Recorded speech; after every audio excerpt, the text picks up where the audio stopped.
Shalom, shalom, shalom. I want to give all praises to Yahweh, Bahasham, Yahushai, Bahasham Kodash.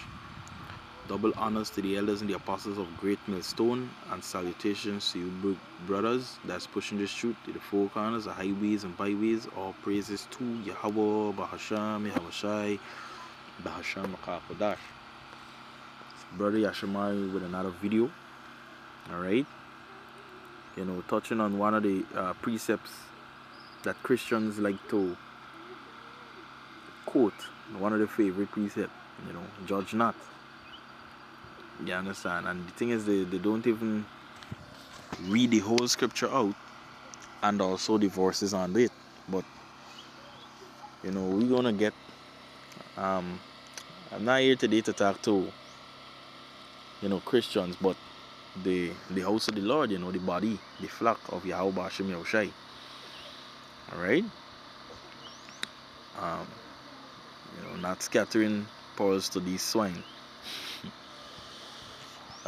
Nevertheless, this is Matthew chapter 7 and verse 1. It says, "Judge not, that ye be not judged." Alright? So, that's the opening day, that's the topic. Judge not, right, that ye be not judged. Because going the scripture is going to explain why is the reason we don't judge. Because obviously it's like like we're going to say yin yang, right? Or it's a balance. If you're going to judge a man, you got to make sure yourself is correct. As much as you're taking, you got to give, right? So this is verse 2. It says, "For with what judgment ye judge, ye shall be judged, and with what measure ye met, it shall be measured to you again." Right? So this is why even in this walk and this thing of always supposed to be truthful. Right? Yahweh hate every false way.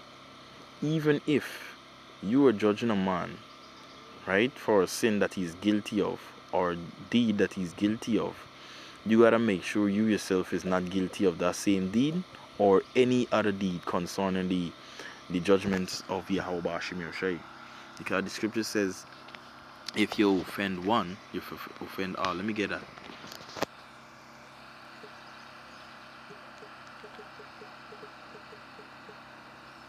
Right, this is the book of James. Right, it's chapter 2. Right, it says, "For whosoever shall keep the whole law and yet offend in one, he is guilty of all."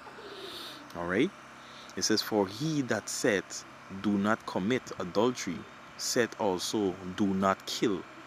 Now if thou commit no adultery, yet if thou kill, thou art become a transgressor of the law." Right, so we do this to the best of our ability. We do this work to the best of our ability. Now, don't get me wrong, all of us are fall short, are full of sin. You understand? That's why we have Yahweh Hashem Yahushai. But the scripture also says, hey, blessed is he whose conscience is not defiled. You understand? Sincerely. Because once you, as a man of the Lord, you're doing what you're supposed to do, you're doing the full works, the charity and so on, not wavering, and you're doing what you're supposed to do, the videos going out to the highways and byways, hey, you in good case.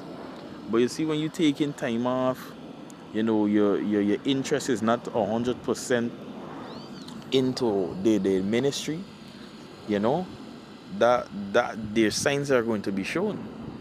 Alright? And with that, judgment will come. Alright? Punishment will come. Correction will come. Alright? So going back Matthew chapter 7. Alright, reading back verse 2.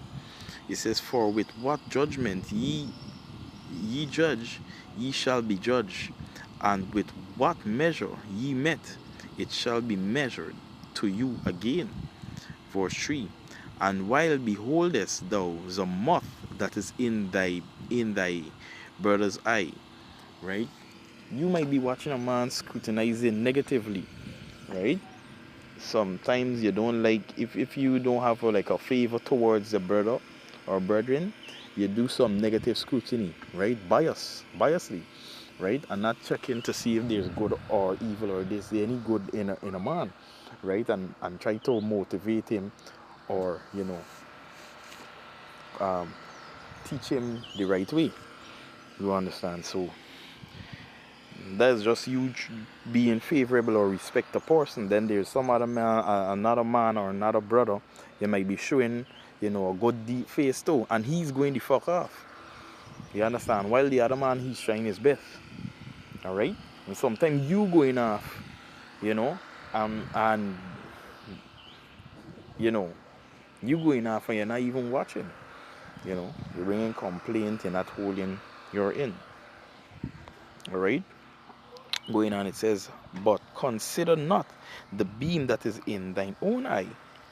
It says, verse 4, it says, or how wilt thou say to thy brother, let me pull out the mote out of thine eye, and behold a beam is in thine own eye. That's the thing, you're not even correcting yourself. And when you speak to men, you're not speaking, you're speaking thinking that, hey, yes, the words that's coming out to you are Yahweh Bashim Shai, but you are slack, or you are lacking to hear what even you are saying. The words that come out of your mouth, the judgment, the correction that you give men, it could be on point, right? It could be correct. But are you sober enough, or are you out of pride,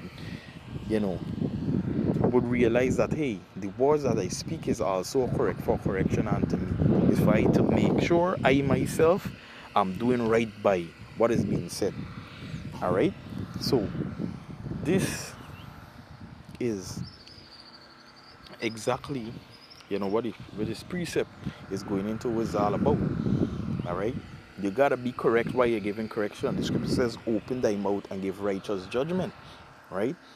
And in order to do so, you gotta make sure you're right.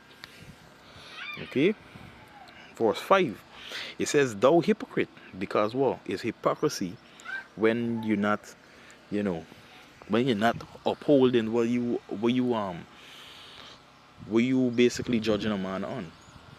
It says, thou hypocrite, first cast out the beam out of thine own eye, and then shalt thou see clearly to cast out the mote out of thine brother's eye. It says, give not that which is holy unto dogs, neither cast ye your pearls before swine, lest they trample them under their feet, and turn again and rend you. Alright, so this is exactly it. Because even correction you could be giving a man, and hey, in faith, right? It could be righteous correction as well, but just because you the vessel it coming from, you don't respect it. So that's what you gotta consider. Right, let me get another precept. Right, because it's very important for us men in the Lord, we walk also in the light, that our conversation or communication is holy, that we on point. All right, the second is just chapter 14 and 14. It says let me get to the point. Verse 13, second Ezra chapter 14, verse 13. It says, now therefore set thine house in order. Right? When you check the word house, it goes back to a body. Right? It goes like within yourself, your mind, your housing. So make sure your house is in order. Prepare yourself. Prepare yourself. Make sure you search it in yourself before you give a judgment. All right. It says, and reprove thy people. It says, comfort such of them that as are be in trouble, and now renounce corruption. Exactly. You gotta start with yourself. Correct your house first. Do what you supposed to do. Rather than just going and You know, you giving judgment widely. Yes, it's the right thing, it's according to scripture, but hey, are you abiding in it? You know, you doing what you're supposed to do. You know, you gotta be careful with that because you could suffer worse. Could suffer worse. Anyway, with that, I want to give all praises to Yahweh, Bahasham, Yahushai, Bahasham Akakadash, you know, double honors to the elders and the apostles of GMS, and salutations to you brothers who's pushing this truth to the four corners, the highways and byways. Again, all praises to Yahweh, Bahasham, Yahushai, Bahasham Akakadash, you know, Shalom. Till the next video, Shalom.